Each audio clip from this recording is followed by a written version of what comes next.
On va enchaîner, on va sortir de la lapidation, mais je considère que vous n'êtes toujours pas clair. Je répète que vous dites dans vos livres que c'est une référence à respecter. C'est une double audition que vous avez Vous êtes toujours dans le oui mais, notamment sur les femmes. C'est-à-dire que vous dites je ne suis pas contre le châtiment corporel, je ne suis pas pour l'égalité homme-femme, je défends même un féminisme musulman. Et vous préfacez un livre où on peut lire noir sur blanc. J'ai pris la peine de la photocopier ce soir, vous ne me direz pas que je l'ai inventé. Lorsque l'épouse, n'obéissant pas aux règles de la morale conjugale, fait volontairement preuve de désinvolture, il sera permis de lui infliger une tape légère.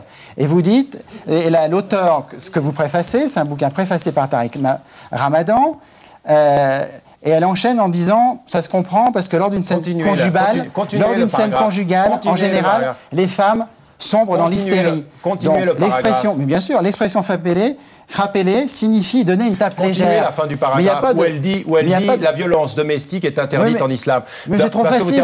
Vous terminez pas le paragraphe. Parce que vous êtes toujours dans le oui mais. Vous passez un message en disant. Je vais vous dire une chose. Mais une chose.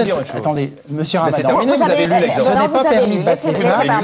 Ce n'est pas permis de battre les femmes. Point. Pourquoi vous n'arrêtez pas là? Pourquoi vous faites cet argumentaire? Alors écoutez, premier élément. Je préface ce livre. Pourquoi vous le cautionnez? Non, je préface un ouvrage d'une femme effectivement qui prend la peine d'écrire et qui elle développe effectivement un féminisme musulman. Dans le texte dont vous ne terminez pas le paragraphe, elle dit « la violence conjugale n'est pas islamique ». Elle le dit en toutes lettres dans le texte, on pourra vérifier, c'est le texte qui s'appelle « musulmane » tout simplement. Premier élément, vous citez par omission. Dernier élément, monsieur. Dernier élément. Si vous étiez clair, monsieur, si vous vouliez parler de la violence, mais laissez-moi terminer. Si vous vouliez parler de la violence domestique ou la violence conjugale, vous me citeriez moi.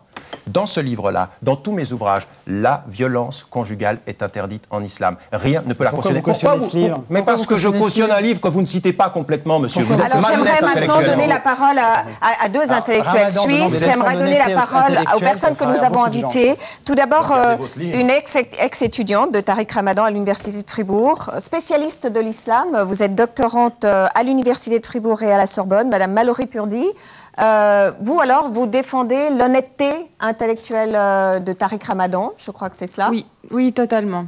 Tariq Ramadan est quelqu'un que je connais maintenant depuis 7 ans. J'ai d'abord été une de ses étudiantes, comme vous l'avez mentionné, à l'Université de Fribourg.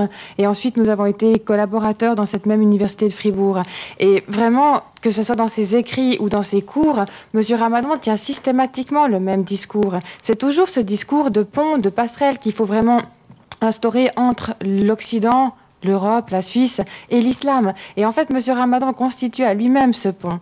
Et c'est un petit peu là, en fait, qu'on peut voir un problème, parce que, oui, comme il essayait de le dire, pour essayer de faire avancer les choses, on est obligé d'essayer de se mettre dans les catégories des gens, d'expliquer les choses aux gens avec leurs termes. Alors ces accusations de double discours, à quelque part, elles sont vaines, parce que vous ne pouvez pas expliquer des choses à quelqu'un en prenant vos catégories intellectuelles. Vous devez forcément entrer dans son monde. Et c'est ce que M. Ramadan essaie vraiment de faire. Et je pense aussi que ces accusations de double discours, finalement, elles viennent du fait que M. Ramadan est tiré de part et d'autre, comme il l'a dit en introduction. D'un côté, on veut absolument qu'il se positionne comme occidental, comme européen, mais d'un autre côté, le monde musulman le tire aussi parce qu'il n'est pas assez musulman. Et c'est vraiment une situation dans laquelle c'est presque impossible de gérer. Et le problème, je pense, d'une partie de tous ces accusateurs, c'est que le discours qu'essaie de tenir M. Ramadan n'entre pas dans nos catégories intellectuelles à nous, maintenant. Parce que soit on est européen, soit on est musulman. Et on n'a pas encore pris conscience qu'il existe des musulmans européens, qu'il y a des musulmans français, qu'il y a des musulmans suisses, qu'on doit compter avec eux aujourd'hui. Et c'est exactement ce qu'essaie de faire M. Ramadan. Vous aurez l'occasion de répondre, M. Favreau. Je vais aussi passer la parole à Jean-Paul Basset, pasteur, professeur de théologie à l'Université de Genève. Vous aussi, vous êtes... pour dire que vous avez affaire à un intellectuel honnête. Alors je vous demande de nous expliquer pourquoi cette incompréhension autour de la parole de M. Ramadan. Est-ce qu'il n'y a pas fatalement méprise, incompréhension entre l'islam et nous? Oui, merci de me donner la parole. Permettez-moi juste de corriger, c'est Jean-Claude et pas Jean-Paul Basset. Excusez-moi, Jean-Claude. C'est à l'Université de Lausanne et pas de Genève. Désolé. Jean-Claude Basset, Université de Lausanne. Cela dit, il me semble que l'échange que nous venons d'avoir illustre assez bien la difficulté et que ma voisine vient de reprendre à son compte, à savoir comment est-ce qu'on se comprend dans des mondes, des cultures différentes que des siècles ont développées de manière séparée. Il me semble que dans le propos, que ce soit pour la question du moratoire, que ce soit pour la nouvelle question abordée sur la place de la femme, il faut prendre en compte la dimension pédagogique. Et la raison pour laquelle mes propres contacts avec Tarek depuis un bon nombre d'années m'ont fait voir en lui quelqu'un qui s'efforce, et il est pédagogue, de faire comprendre dans des univers différents. Et donc je crois que la clé, c'est vraiment un écart des mondes qu'il essaye de rapprocher et non pas le double langage. À cet égard, je dois dire que votre livre m'a pas du tout convaincu sur le double langage, non pas sur la difficulté à communiquer. Alors effectivement, l'exemple du moratoire est très pertinent, c'est-à-dire qu'il y a des prescriptions qui sont dans le Coran. Bon, comment est-ce qu'on gère ça? Alors on peut effectivement facilement en Occident passer sur la référence coranique et affirmer « je condamne ». Est-ce que ça va vraiment faire changer les choses au niveau du monde musulman et plus globalement de ce monde qu'on essaye de rendre plus fraternel, plus juste? Donc, Monsieur Jean-Claude Basset, c'est important, ça, on aimerait bien vous comprendre. Donc vous, la fameuse polémique à la télévision française entre Monsieur Sarkozy et Monsieur Ramadan, ce moratoire qui a choqué beaucoup de gens, vous le comprenez?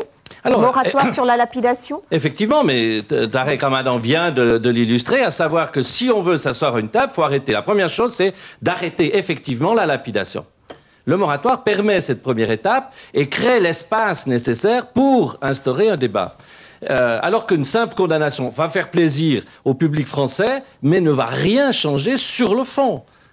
Il me semble qu'on s'inscrit dans une dynamique et quand on connaît un petit peu la réalité, d'ailleurs non pas du Niger mais du Nigeria, on réalise à quel point il y a un processus, d'apprentissage et de prise de conscience dans le monde musulman. Merci, Monsieur Basset. Je trouve la présentation un peu simpliste de dire, d'un côté, les musulmans qui tireraient Tarek Ramadan vers une lecture un peu intégriste de sa religion, alors qu'il est tiré de l'autre côté par les Occidentaux qui veulent le sortir. Je pense qu'on n'est pas deux cultures qui coexistent depuis des siècles. C'est pas vrai. Il y a une interprétation depuis des siècles. Et vous avez des musulmans qui critiquent ce que dit Tarek Ramadan en disant c'est un islamiste. À qui pensez-vous? Dites-moi, parce que bien entendu, vous êtes en train de me traiter l'islamiste, j'aimerais savoir les musulmans. Attendez, laissez parler, monsieur. Moi, je vous laisse parler, il y a des Alors, allez-y, monsieur Favreau. Le grand moufti de Marseille, Sohaib Bedchek, il préface ce livre. Vous croyez qu'il préface ce livre parce que il le considère comme contre les musulmans, etc., etc. Vous avez au sein de la religion musulmane beaucoup de personnes qui se sentent aussi musulmans que vous, qui considèrent que vous ne pouvez pas les représenter. Donc dire que ce que vous racontez est un exemple d'incompréhension entre deux mondes, etc., etc., non. Au sein même des musulmans, beaucoup contestent votre représentativité. D'accord, on vous a compris, on vous laisse répondre. Ce que j'aimerais vous poser comme question... Allez-y, rapidement. Juste une chose. Je suis content de vous entendre sur ce que vous entendez par un musulman par rapport à moi qui serais un islamiste, que vous n'avez toujours pas prouvé et expliqué sur mon engagement politique. Et vous parlez de Sohaib Bencher, le grand moufti de Marseille, et qui a préfacé ce livre. Que personne ne connaît en Suisse. Que personne ne connaît en Suisse, mais simplement très rapidement. Il est payé par l'Algérie. Attendez. Là, c'est difficile. Là, c'est vraiment difficile parce qu'il n'est pas là pour répondre. Non, pas dans le dénigrement. Attendez, c'est quand même impossible. C'est quand même incroyable qu'on me présente ici. Il me dénonce. Alors, je suis obligé de répondre pour dire... arguments, le de dénigrer. La dénonciation, elle est celle-ci. Répondez à ces salaire de l'Algérie, lié au RCD d'Algérie, présenté comme un moufti, explique aux musulmans qu'on peut boire du café pendant le ramadan pour sociabiliser parce que c'est bon en France. Et puis j'aimerais vous dire une chose, c'est cocasse quand même que vous m'apportiez cet exemple contre la violence conjugale quand vous savez très bien qu'il est aujourd'hui en examen pour deux cas de violence par rapport à sa femme. J'aimerais, monsieur Ramadan, vous poser une question. Excusez-moi.